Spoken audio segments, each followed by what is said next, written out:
Pada tahun 1927 akhirnya si bisu ini berangkat ke Nirwana untuk melakukan meditasi pertamanya. Halo teman-teman, welcome to my YouTube channel. Thank you sudah klik video ini. Kematian selalu menjadi hal yang menakutkan bagi kehidupan manusia. Oleh karena itu banyak banget manusia yang pengen hidup abadi dan juga banyak melakukan hal-hal yang mungkin tidak pernah kita bayangkan sebelumnya. Mulai dari bermeditasi lama, kemudian minum ramuan ajaib, hingga membekukan diri. Nah, pada malam Jumat ini aku bakal bawakan kisah orang-orang yang menantang maut untuk mencari keabadian dalam hidupnya. Seperti apa kisahnya? Kita simak berikut ini. Cekidot!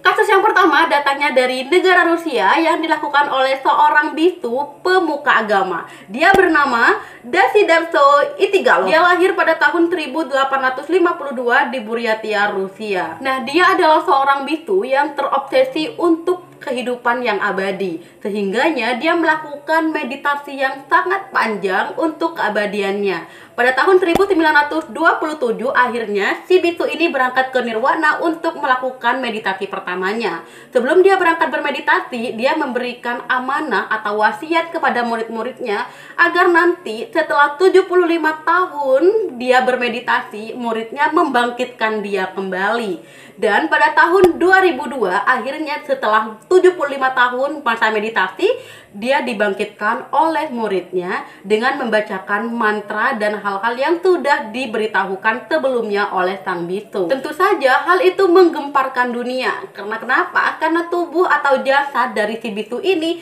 sama sekali tidak berubah. Padahal dia sudah melakukan meditasi selama 75 tahun. Kita bisa membayangkan ya bagaimana tubuh manusia setelah dia melakukan meditasi selama 75 tahun. Mungkin sudah tinggal tulang berulang gitu ya. Tapi tidak berlaku kepada bisu ini. Dia seperti seorang yang tidur biasa. Tubuhnya tidak berubah, berat badannya pun juga tidak berubah. Hanya saja yang mengalami perubahan itu di bagian kulitnya tuh agak kering gitu.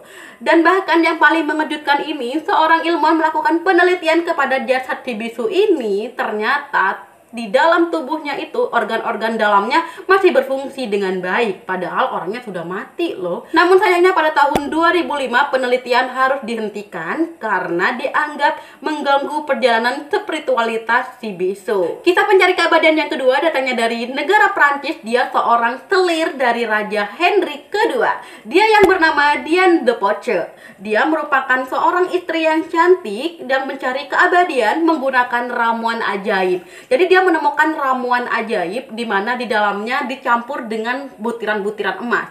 Oleh karena itu, dia mengalami ketergantungan untuk selalu minum ramuan-ramuan yang bercampur dengan emas. Kita tahu ya harga emas berapa. Hal itu ditemukan ketika seseorang melakukan penelitian kepada jasad Diane de Poitiers ini, di mana di dalam rambutnya gitu, sel-sel rambutnya serta di tulang belakangnya itu ada pecahan-pecahan emas. Hal itu membuat ilmuwan menelusuri lebih dalam seperti apa kehidupan sebelumnya Diane de Poitiers ini. Ternyata Diane de Poitiers ini sering meminum ramuan-ramuan ajaib. Karena tingginya harga emas, akhirnya pada waktu itu suaminya Henrik, seorang raja kedua ini, mengalami penurunan tahta. Jadi prosesnya dia untuk menjadi seseorang yang abadi nggak mudah, sehingga dia harus mengalami kisah tragis dalam hidupnya. Sehingganya dia diusir tuh dari kerajaan oleh istri pertama dari Raja Henrik ini. Yang ketiga adalah Qin Shi Huang. Dia merupakan seorang kaisar Tiongkok yang berkuasa pada abad 221 sebelum Masehi. Dia terobsesi untuk hidup abadi, sehingga dia menyuruh seluruh pasukannya untuk mencari ramuan-ramuan yang bisa membuat dia abadi.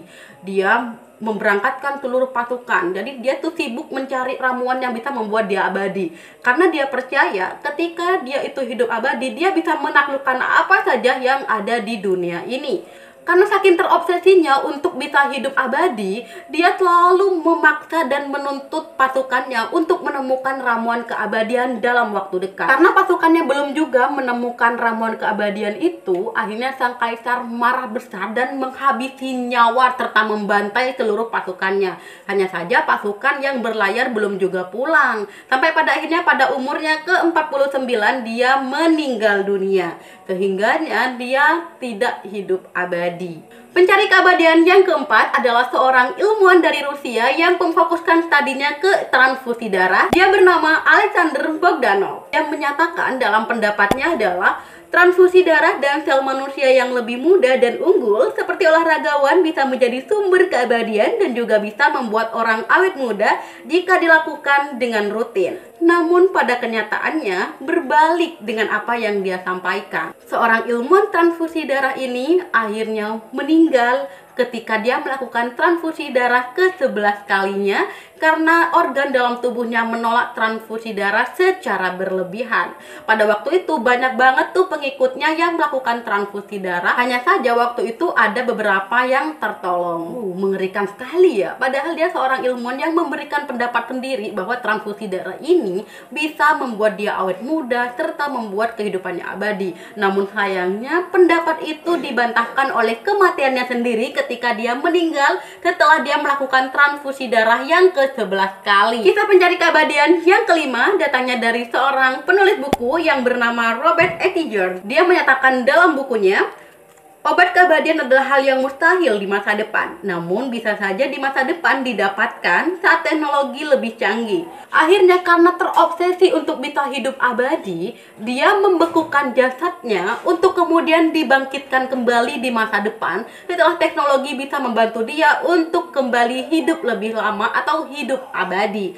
Namun sayangnya apa yang dia ucapkan kembali berbanding terbalik. Hebatnya nih, karena ungkapan dari si penulis ini, akhirnya ada 2000 orang yang membekukan jasadnya dengan harapan di masa depan dia bisa dibangkitkan kembali seperti yang diucapkan oleh si Robert ini. So, bagaimana nih pendapat teman-teman?